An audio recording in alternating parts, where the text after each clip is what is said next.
transmitted to her daughter Eunice, they transmitted their faith down to Timothy. These women brought children up in the knowledge and fear of the Lord. And Timothy, one of the beneficiaries of their sacrifices, honored them by continuing on the faith to which his mother and grandmother so earnestly tried to instill in him. We honor our mothers by continuing on the faith that they instilled in us. Yes. Your mother is responsible somehow in bringing you to the knowledge of Christ. And you honor them by continuing in that faith. More than anything else, you honor them by continuing in that faith. The second legacy of Lois and Eunice is that of a legacy of faithfulness. They served the Lord. They served the Lord fervently. And their faithfulness were transmitted genetically through Timothy. And Timothy, as we know, is one of the pillars of the early church. A pastor, a partner with Paul in the propagation of the gospel. So we children, we honor our mothers by continuing on the work which they have started. Now Eunice, according to the scriptures, well, according to most scholars, Eunice was a single mother. Why? Because 1 Timothy 5 does not mention the father. She's a single mother. What I'm saying is, mothers, are you listening?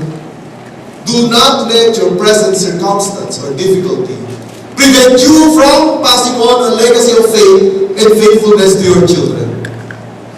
Do not let the busyness of your life, do not let the hustle and bustle of everyday livelihood prevent you from passing on the legacy of faith and faithfulness to your children. You're not too busy to pass on the knowledge of Christ. You're not too busy to instill in the minds of your children the need to serve the Lord.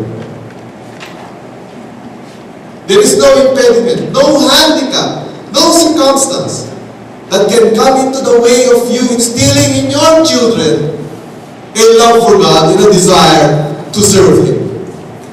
There is no excuse. When you feed them, tell them it came from God, and that will instill in them a heart of thankfulness. When you bathe them, tell them we have a roof over our heads because of the faithfulness and goodness of God. That will instill in them a faith that God will provide for their needs. When you bring them to church,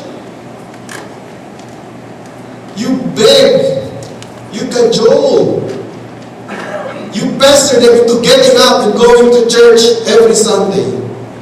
You instill in them the need, the necessity, the imperative for worshiping God. And mothers, are you listening to me? One day, they will thank you for it. They will thank you for it. My paternal grandmother died when I was 12.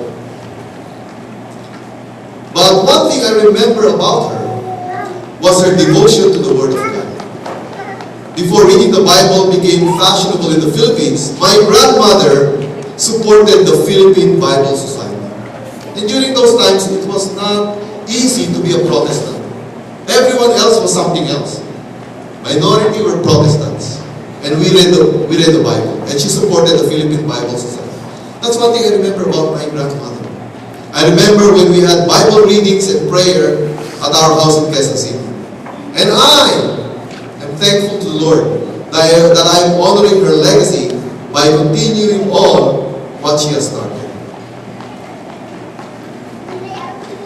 Oliver Wendell Holmes said, "The real religion of the world comes from women much more than from men. From mothers most of all, who carry the key of our souls in their bosoms." And Abraham Lincoln said, "I remember my mother's prayers, and they have always followed me. They have clung to me all my life." So this is a challenge to our mothers. What kind of legacy are you going to leave your children? Will it be a legacy of faith and faithfulness?